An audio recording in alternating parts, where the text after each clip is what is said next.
Esta celebración, el Día de las Madres, es muy importante, sobre todo el tema de la maternidad. Todos tuvimos relación en la maternidad. Si hoy estamos aquí, fue porque nacimos de una madre que no nos negó la vida, porque usted sabe que tristemente existe el aborto, y esto a la luz de la Biblia es homicidio.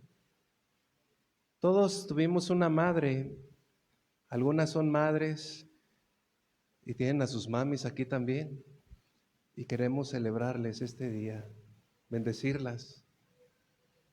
Es que toda mujer que llega a ser madre experimenta un amor único por la vida de sus hijos. ¿Cuántos dicen amén? Y en la Biblia vemos distintos ejemplos de mujeres valientes, esforzadas, que lo dieron todo por amor a sus hijos.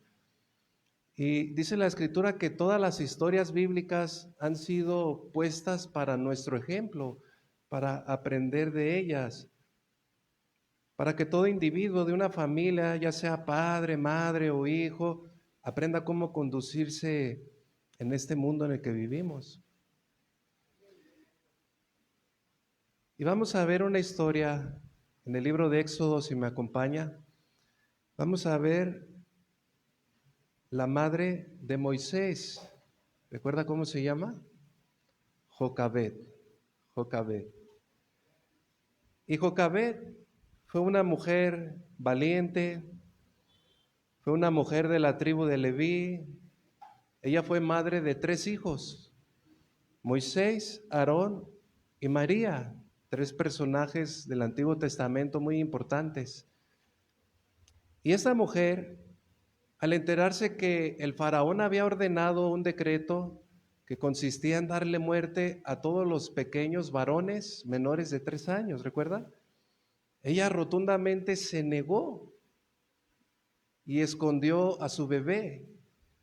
Y esa historia comienza en el capítulo 2, verso 1. Dice: un varón de la familia de Leví fue y tomó por mujer a una hija de Leví, la que concibió y dio a luz un hijo. Y viéndole que era hermoso, lo tuvo escondido 3 meses. En aquella época era muy difícil, dado que el pueblo de Israel eran esclavos de la tierra de Egipto, y el pueblo estaba creciendo, estaba aumentando. Entonces Faraón se preocupó y ordenó matar a todos los pequeños varones para tratar de evitar que estos se siguieran reproduciendo. Y fue en ese momento cuando esta mujer llamada Jocabed tuvo a un hijo. Pero ella, al verlo, ¿cómo lo vio? Hermoso. ¿Cuántos de ustedes ven hermosos a sus hijos? Una ocasión le digo a una joven, digo: ¿sí ves a mi bebé, te vi tan hermoso como yo lo veo? Dime la verdad. Porque a veces los vemos en las fotos y decimos: ay, pero en persona, ¿cómo son? Son muy bellos, ¿verdad? Son hermosos. Entonces, esta mujer se enamoró obviamente de su pequeño, de su hijo, de manera que lo tuvo guardado 3 meses. ¿Usted puede imaginarse esconder a un bebé en un hogar durante 3 meses? ¿Es posible? El jueves pasado mi pequeño estaba aquí en la reunión, lo estaba cuidando la hermanita Carlita, y estaba atrás, y ya ve que el niño es inquieto y habla y quiere gritar. Imagínese esta mujer esconder a su bebé 3 meses evitando que fuera descubierto. Porque si era descubierto, ¿qué iban a hacer los soldados? Lo iban a matar. Ahora imagínese ese trabajo arduo que ella tuvo que hacer para tratar de pasar desapercibido la vida de su hijo. Ella, al hacerlo, corría en peligro, pero una madre que ama de verdad a su hijo está dispuesta a correr cualquier riesgo, ¿verdad? Ella lo amó desde el primer día, la vida de su hijo dependía de ella, y una mujer virtuosa siempre se va a esforzar en hacer todo lo que pueda por el bienestar de sus hijos. Pero dice el verso 3, pero no pudiendo ocultarle más tiempo, tomó una arquilla de juncos y la calefateó con asfalto y brea. Y colocó en ella al niño y lo puso en un carrizal a la orilla del río, y una hermana suya se puso a lo lejos para ver lo que le acontecería. Noten que esa mujer ya no era posible mantener a su pequeño en casa, tuvo que desprenderse de él. Pero aquí, de una manera sabia, Dios le mostró qué es lo que debía de hacer. Y es que una mujer que ama de verdad a su hijo jamás se va a negar a rendirse. Yo creo que esta mujer oraba, y de repente miró el río, recibió iluminación de parte del Señor y dijo en su corazón: todavía puedo hacer algo para salvar a mi pequeño. Y yo creo fielmente que fue Dios quien la guió, puesto que ese bebé pues tenía un propósito muy grande que cumplir. Ahora, usted imagina esta escena en su mente. Ella preparó con sus manos una arquilla, pero tenía que calefatearla. Se consiguió asfalto, la untó con brea, puso una almohadilla y con el dolor de su corazón, pero también con un rayito de esperanza, puso allí a su hijo y lo lanzó en el río. Ella tuvo que desprenderse de la vida de su hijo, pero esta mujer confiaba en Dios. Y esa fue la primera vez que se desprendió del bebé, mas no lo dejó solo. Dice la escritura que se aseguró de vigilarlo, verso 4. Y una hermana suya se puso a los lejos, es decir, María, para ver lo que le acontecería.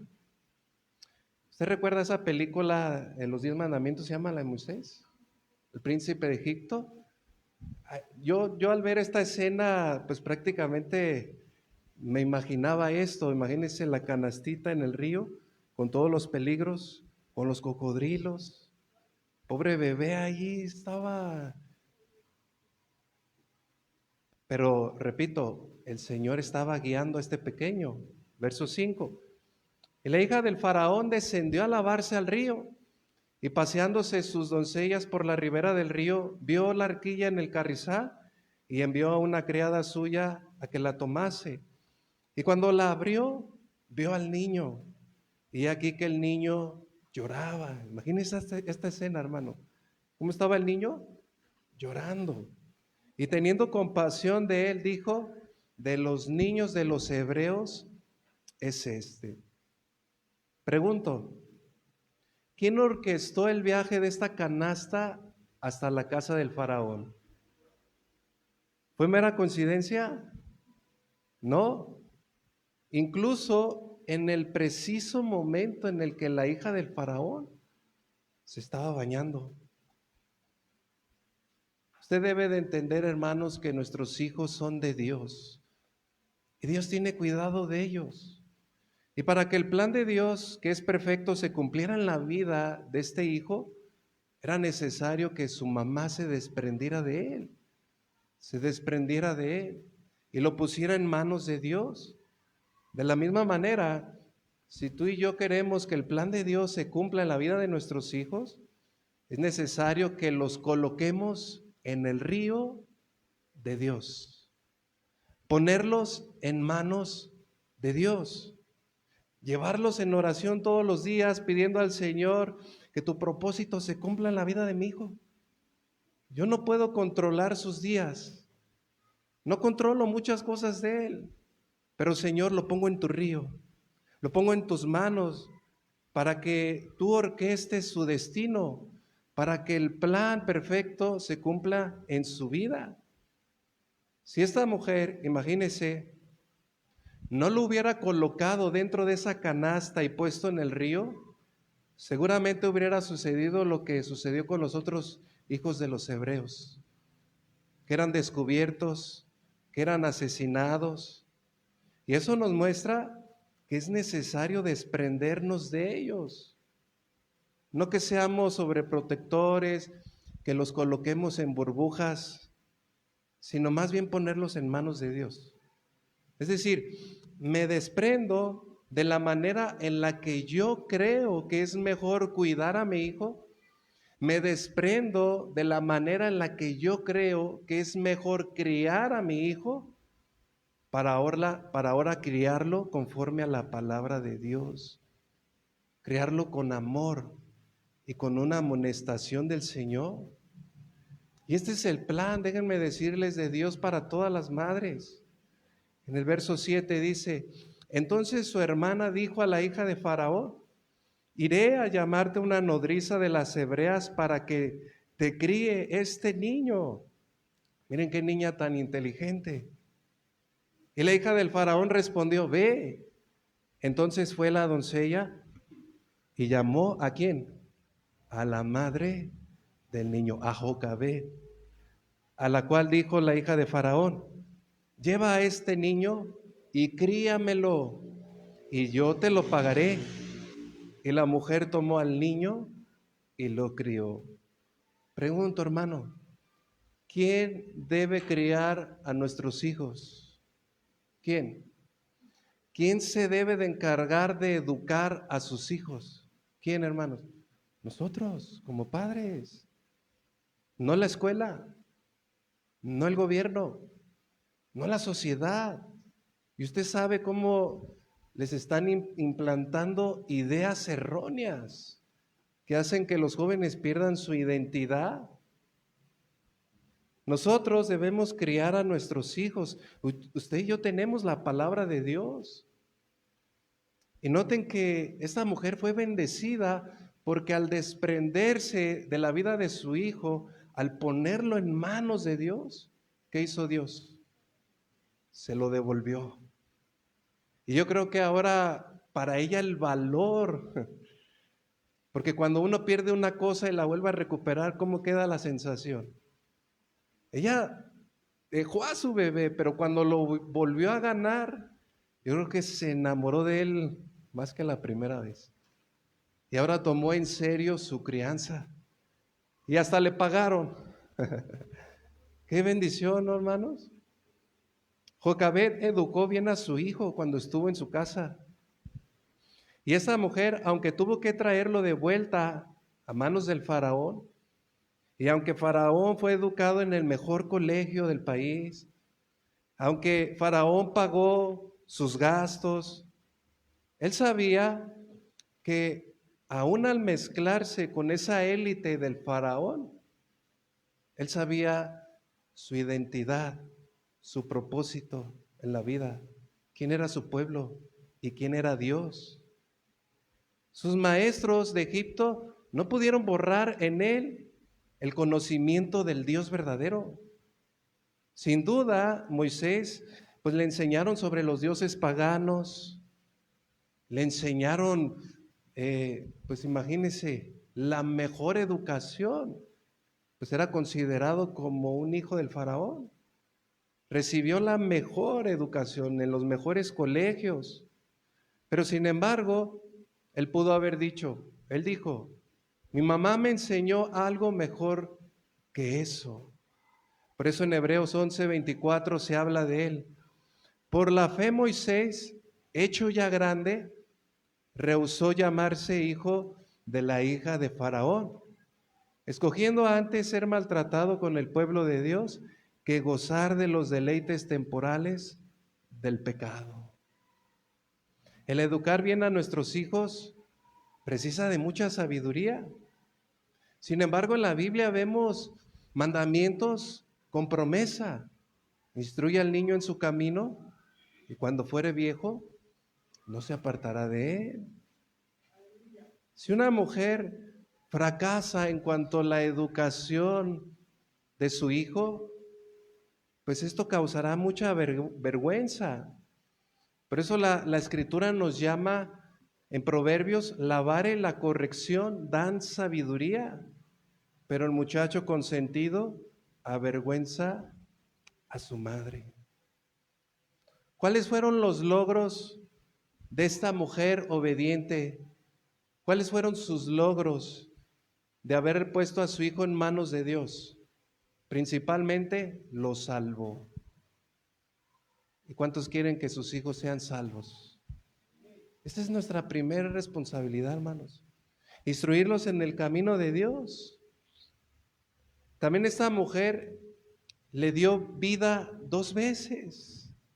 2 veces la tuvo nuevamente con ella. La historia habría sido otra si no hubiera sido por Moisés, el gran libertador que Dios usó. Además, le dio la mejor educación y más importante que Moisés pudo haber recibido que la que recibió en Egipto. Ella tuvo el gozo de ser madre del hombre quien libertó al pueblo de Israel. Pregunto, ¿cuántas madres están dispuestas a hacer la voluntad de Dios en cuanto a la crianza de sus hijos? ¿Cuántas? Mire, ahora me voy a dirigir a todos, como padres, como madres. Es muy necesario aprender a involucrarnos en todas las actividades de la vida de nuestros hijos, a tal grado de tener una intimidad y buena relación en sus vidas. Las estadísticas dicen que los padres que participan en todas las actividades de sus hijos, el 98% de sus hijos llegarán a tener una alta probabilidad de terminar una carrera universitaria. Y aquí está el caso de Jessie, que se gradúa el próximo mes, ¿verdad?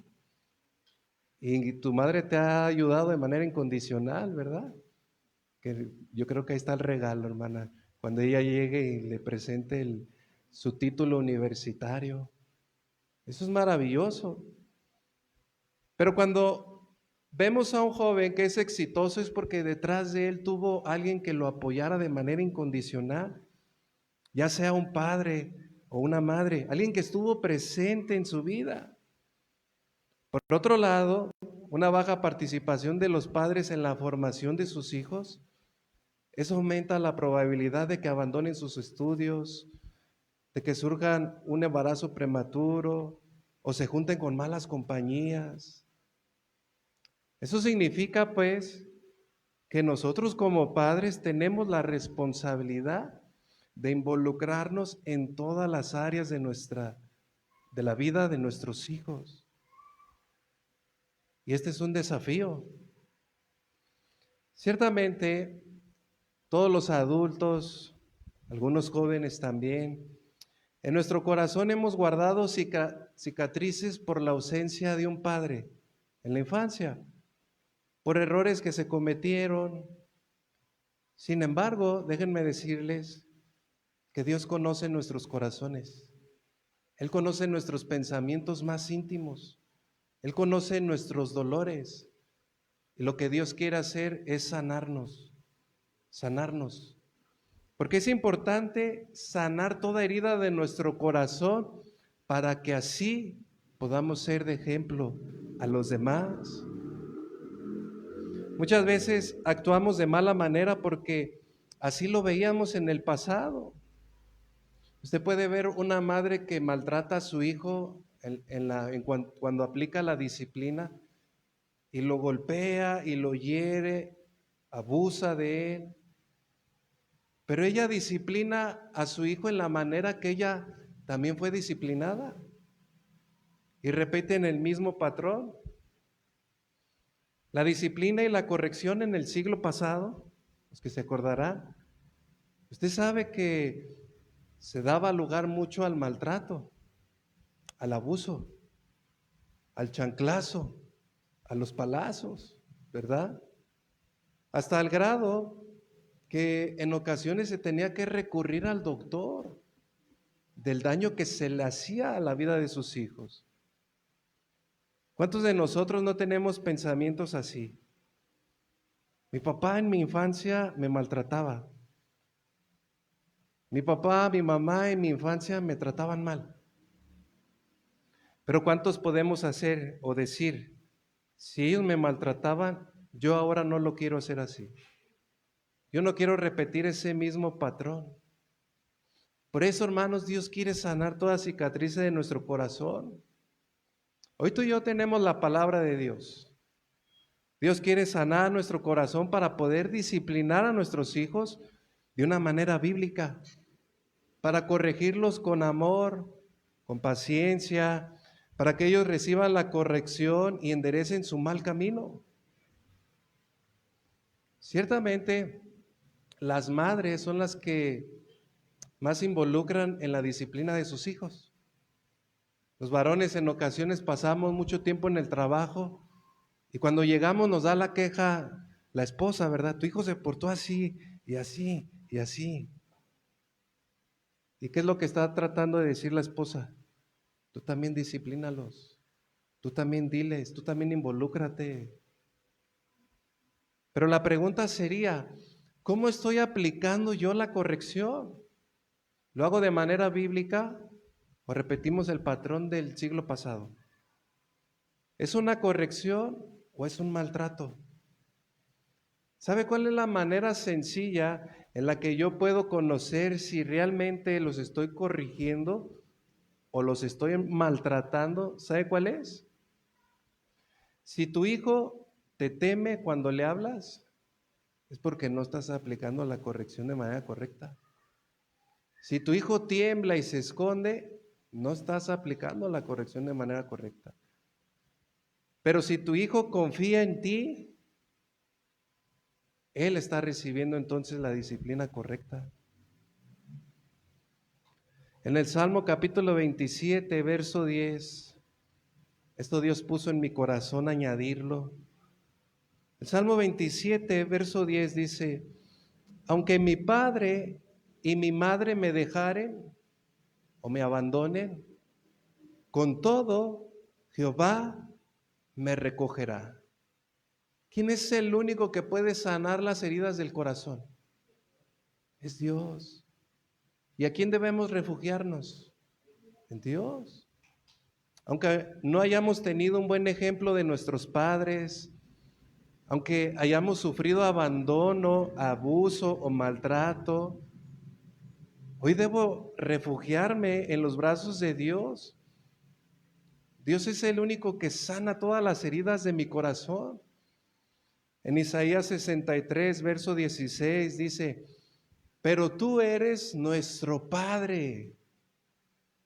Si bien Abraham nos ignora e Israel no nos conoce, tú, oh Jehová, eres nuestro Padre, nuestro Redentor perpetuo es tu nombre.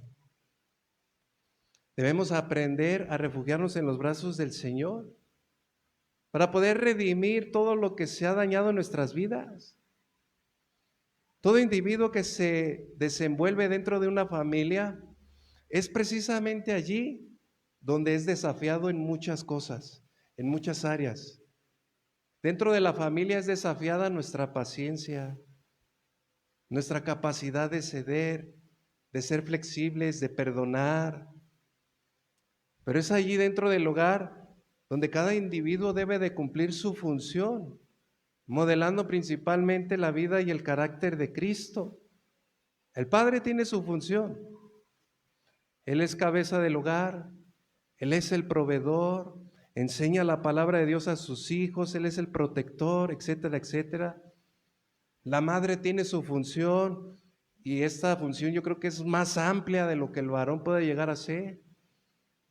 Hace el oficio dentro del hogar de cocinera, costurera, doctora, etcétera, etcétera, etcétera. Y los hijos, su función principal, escuchen bien, hijos, la función principal del hijo es obedecer a sus padres. Pero son injustos, pero son malos. Sí, pero hay promesa de parte de Dios. Honra a tu padre y a tu madre para que te vaya bien y tus días se alarguen. Esta es la primera función del hijo dentro del hogar. Ser obediente a lo que tu madre y tu padre te piden. Ahora, dentro de la familia es obvio que existen problemas. Ahora sí, como decimos, hasta en las mejores familias existen problemas. Pero cuando exista un problema dentro del hogar, no debe de caber en nosotros la idea o el reclamo de ¿por qué me casé contigo? ¿Por qué tengo que aguantarte? ¿Por qué tengo que hacer esto o el otro? No, hermanos, no debe de caber esa queja en nosotros. Ciertamente hay tensiones dentro del hogar. Los hijos pueden decir, es que mis papás me provocan a ser así. Pero es precisamente allí donde Dios quiere que reflejemos su carácter, perdonando, sometiéndonos unos a otros, asumir nuestras responsabilidades, cumplir con nuestro rol dentro del hogar. La misión de todo padre terrenal es reflejar la gloria del Padre Celestial a sus hijos. Y escuche esto, la forma en la que nuestros hijos aprenderán a relacionarse con Dios tiene que ver mucho en la forma en la que nosotros como padres nos relacionamos con ellos. Y la forma en la que nuestros hijos aprenderán a relacionarse con sus cónyuges tiene que ver mucho en la forma en la que sus padres se tratan. ¿Y por qué hoy día tristemente vemos muchos jóvenes que no se quieren casar? Porque creen que el matrimonio o creen que van a fracasar como lo hicieron sus padres y tienen el temor a volver a repetir la historia de maltratos, de abusos, de abandonos, de infidelidades. Pero la Biblia nos muestra la manera en la que podemos encontrar felicidad y compartir con los demás. Esta es la mejor manera, compartir con los demás. ¿Y qué es lo que debemos compartir con nuestros familiares? Escuche bien, comparta lo mejor de usted, su mejor versión, dé su mayor esfuerzo, dé todo su amor, da todo tu cariño, toda tu comprensión, sé sacrificial para ellos. Dios nos ha llamado a reflejar su amor en la tierra, a hacer luz en medio de la oscuridad, pero esto debe de empezar desde nuestro hogar.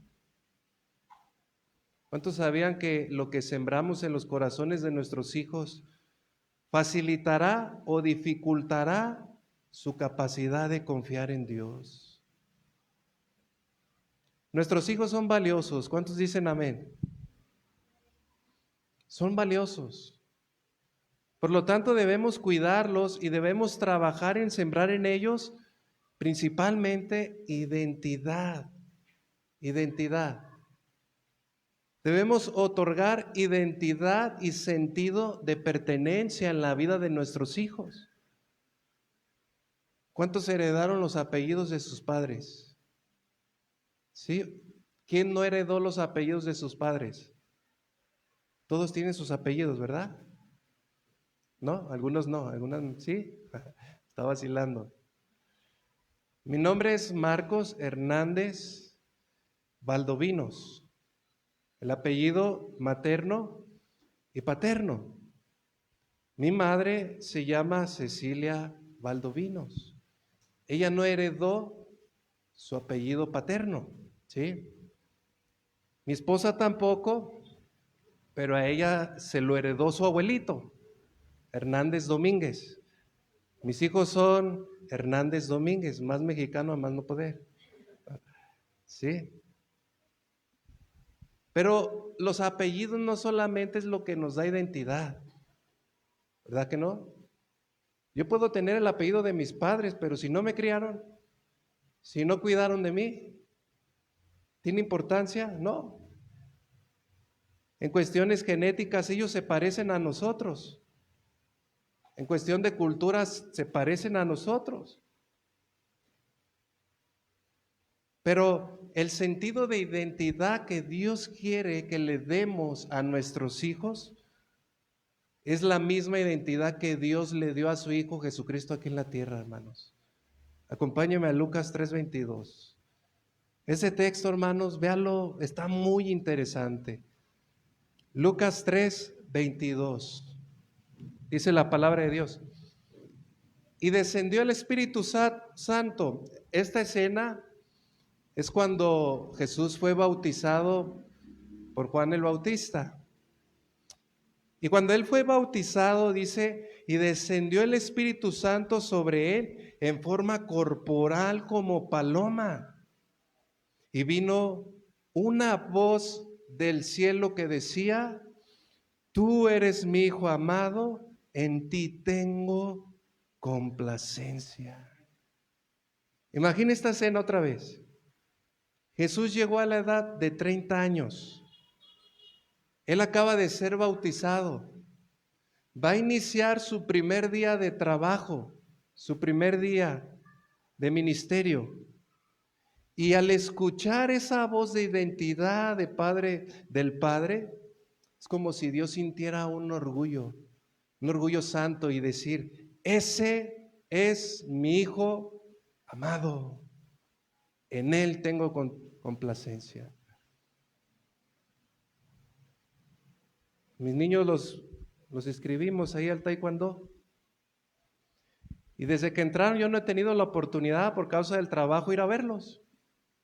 Y ándale que la semana pasada fui a verlos. Mira cómo estaban. Como pavos reales ahí, levantando la patita. Y yo: eso, hijo, eso, dale, gánale, túmbalo. Pues usted sabe que los pueden a competir. Y ellos estaban bien contentos.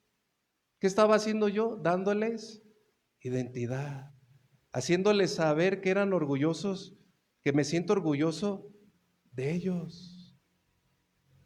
Hermanos, nuestros hijos necesitan conocer y escuchar que son amados, que son valiosos, que te sientes orgullosos de ellos, que ya va a entrar a su primer día a la escuela. ¿Qué le vas a decir? Que ya va a empezar su primer día de trabajo. ¿Qué le vas a decir? Tienes que poner en él identidad.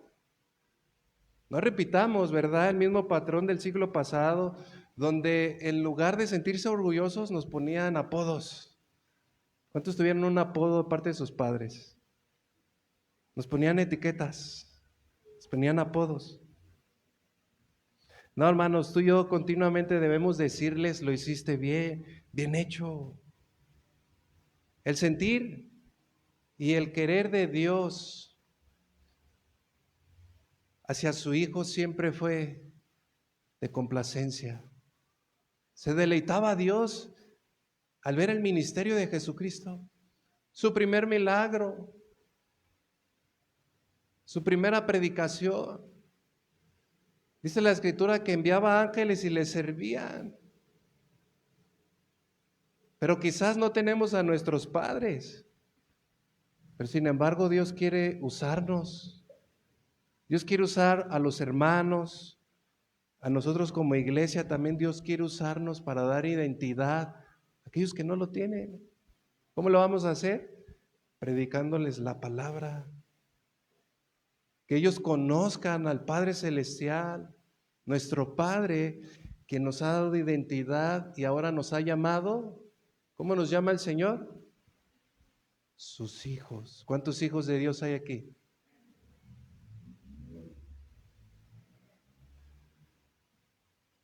Toda mujer que desea ser virtuosa, porque esto se desarrolla, que trabaja, que es esforzada, debe de ser una persona que traiga a la tierra hombres y mujeres al servicio de Dios. Y en la Biblia vemos una historia de dos mujeres definidas como rameras. Yo creo que esta historia usted la ha escuchado. Ahí en Primera de Reyes 3, verso 16. En aquel tiempo vinieron al rey dos mujeres rameras, a Salomón, y se presentaron delante de él, y dijo una de ellas: ah, Señor mío, yo y esta mujer morábamos en una misma casa, y yo di a luz estando con ella en la casa. Aconteció al tercer día después de dar yo a luz, que ésta dio a luz también, y morábamos nosotras juntas. Ninguno de fuera estaba en casa, sino nosotras dos en la casa.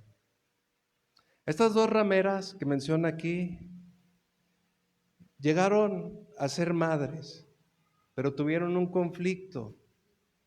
Aquí es muy importante entender que, pues una prostituta, entiéndase una mujer que se gana el dinero al venderse sexualmente,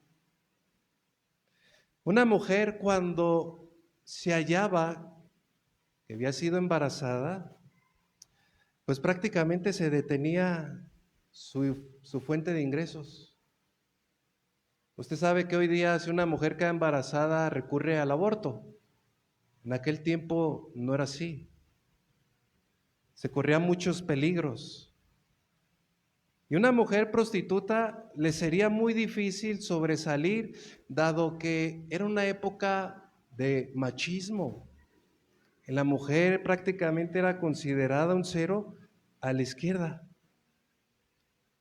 Sin embargo, esas mujeres que quedaron embarazadas, al ser madres, en ellas quedó un sentido, una pequeña probabilidad de ser rescatables para ser de bendición para Dios. Es decir, la única posibilidad de ser bendecidas por Dios por causa de esa mala práctica que se desempeñaban era la maternidad. Porque en aquel entonces también la maternidad era considerada algo muy, muy valioso y muy importante. De alguna manera ellas encontrarían redención. Pero dice el verso 19, y una noche el hijo de esta mujer murió porque ella se acostó sobre él y se levantó a medianoche y tomó a mi hijo de junto a mí, estando yo tu sierva durmiendo, y lo puso a su lado. Y puso al lado mi hijo, su hijo muerto. Y cuando yo me levanté de madrugada para dar el pecho a mi hijo, he aquí que estaba muerto. Pero lo observé por la mañana y vi que no era mi hijo, el que yo había dado a luz. Entonces la otra mujer dijo, no, mi hijo es el que vive y tu hijo es el muerto. Y la otra volvió a decir, no, tu hijo es el muerto y mi hijo es el que vive. Y así hablaban delante del rey. Pregunto, ¿para una madre su bebé es irreconocible? ¿Verdad que no? ¿Usted ha visto esa escena donde ponen a los bebés debajo de la mesita y nada más enseñan los piecitos y entran las mamás y por los puros piecitos ubican quién es su chamaco, ¿verdad? Ah, este es mi niño. Una madre conoce perfectamente bien a su hijo, aunque nosotros vemos a los chinitos y a los asiáticos todos iguales, ¿verdad? Y decimos, ay, no hay ninguna distinción entre ellos, pero su mamá bien sabe perfectamente quién es su hijo, ¿verdad? Una madre conoce sus risas, sus gestos, hasta por sus travesuras. Nosotros los padres en ocasiones nos confundimos, pero la madre sabe perfectamente quién fue.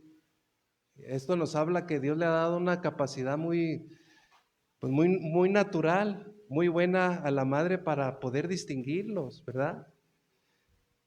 Pero esta mujer quiso engañar a su compañera, ella asesinó a su bebé, lo ahogó y quiso tratar de engañarla, ¿verdad? Dice el verso 22. Entonces la otra mujer dijo, no, mi hijo es el que vive y tu hijo es el muerto. Estaban discutiendo, no, tu hijo es el muerto y mi hijo es el que vive. Y así hablaron delante del rey. Verso 23. Y el rey dijo, esta dijo, mi hijo es el que vive y tu hijo es el muerto. Y la otra dice, no, mas el tuyo es el muerto y mi hijo es el que vive. Y dijo el rey, traedme una espada. Y la trajeron al rey. Enseguida el rey dijo, partid por medio al niño vivo y dad la mitad a la una y la otra mitad a la otra. Aquí uno se pregunta por qué razón Salomón hizo esto, ¿no? Desde luego, él quería conocer las intenciones de las mujeres, ¿verdad? Pero en ocasiones así nosotros actuamos en los conflictos, ¿verdad? Y decimos, no, para que se les quite, de nadie. Traigan la espada y...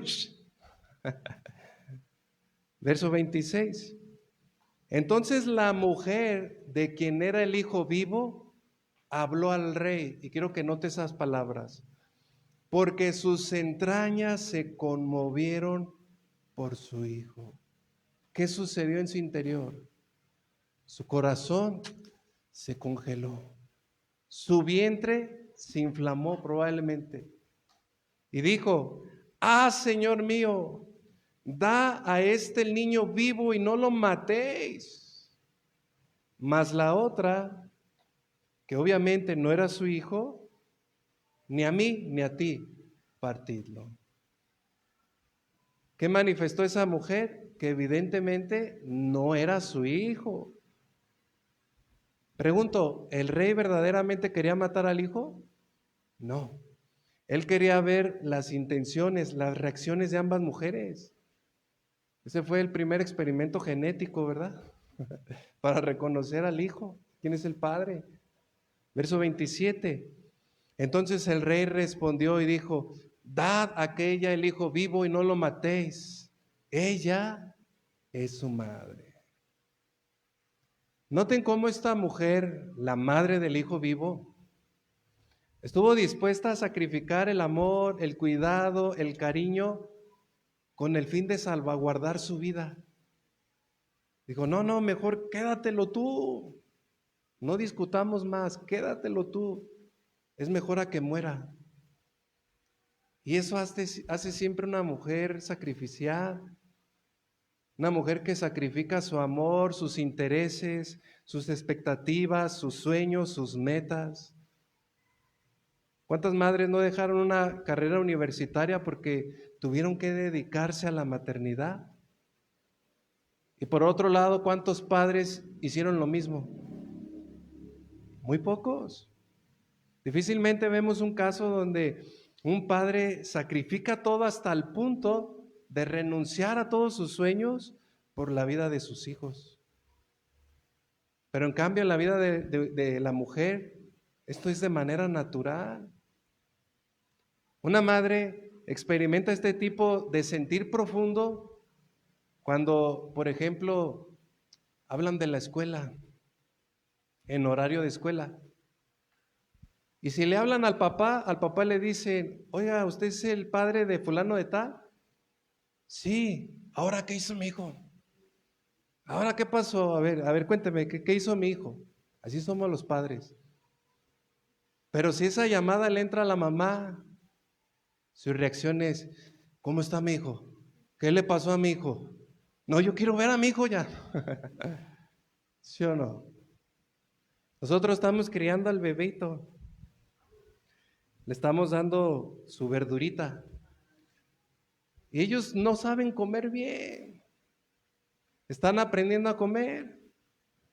Pero está el pedacito así chiquitito de verdura, de chayotito, y el bebé hace, y la mamá, se está ahogando, se está ahogando. ¿Y qué dice el papá? No, está aprendiendo, déjalo.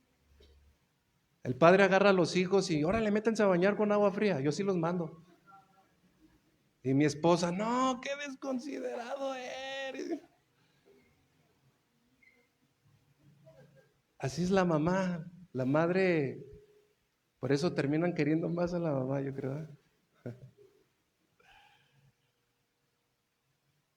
La mujer no puede inclusive hasta conciliar el sueño hasta que llegue a la casa su hijo. Y más si estos andan en motocicleta, ¿verdad? ¿Cómo está la madre? En angustia. Pueden ser las 2, las 3, las 4 de la mañana y escucha que abren la puerta y ve que su hijo descansa. ¿Y el papá cómo está?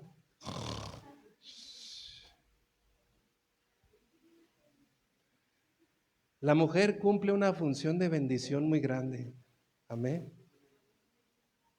Mi hijo se cae y yo le digo, levántate, rápido. No, y no llore, levántese. A ver, ¿qué te pasó? No te pasó nada, a ver. Pero la mamá no, agarra la pomada, le canta una canción, lo toma en sus brazos. ¿Cuántos aman a sus madres? Qué bendición son, ¿verdad? Por eso es necesario que cada mujer encuentre la razón y el propósito por la cual Dios te ha establecido dentro de una familia. Tu rol en el hogar es muy importante, mamá. Dios quiere usarte para bendecir la vida de tus hijos. Debes de asumir esa responsabilidad de criar a tu hijo lleno de virtud, para que estos puedan vivir al servicio de Dios. Ciertamente lo más difícil para una mujer es desprenderse de la vida de sus hijos. Pero en la Biblia vemos mujeres que lo tuvieron que hacer. Aún María, la madre de Jesús, ella se desprendió de la vida de su hijo desde aquel momento cuando le pidió que convirtiera el agua en vino, ¿recuerdan? ¿Qué dijo María? Hagan lo que Él les diga. Ahí tuvo que desprenderse. Pero eso no quitó de que siempre compartió y siempre le visitaban. Pero en la cruz, ¿recuerda esa escena? Nuevamente María se tuvo que desprender de la vida de su hijo. ¿Y qué dijo Jesús al apóstol amado? He allí tu madre. ¿Y qué le dijo a la madre? He ahí tu hijo. ¿Cuántas madres están dispuestas a decirle al Señor, Señor, me desprendo de la vida de mi hijo para que te sirva a ti?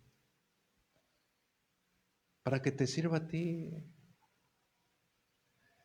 Para educarlo bíblicamente, no como yo creo, sino como tú quieres. Para que tú hagas de él lo que bien te place. Lo pongo en tus manos. Nosotros llegará el momento donde ya no podremos hacer más por la vida de nuestros hijos más que interceder y orar por ellos. Porque los hijos vuelan, salen del nido. En ocasiones ya no van a venir a ti a pedirte consejo. ¿Qué es lo que debes de hacer tú, padre? Ponerlo en oración y decirle, Señor, pongo la vida de mi hijo en tus manos. Guíalo, bendícelo, guíalo, Señor. Tenemos que aprender a desprendernos de la vida de nuestros hijos, pero poniéndolos en las manos del Señor. Si los ponemos en manos del Señor, estos van a regresar con nosotros. Amén. Vamos a bendecir a las mamás que están aquí. Voy a pedir que nos pongamos de pie. Voy a pedirle a todas las mamás que pasen aquí al frente. Vengan aquí al frente, mamis. Vamos a orar por ellas. Vamos a bendecirlas.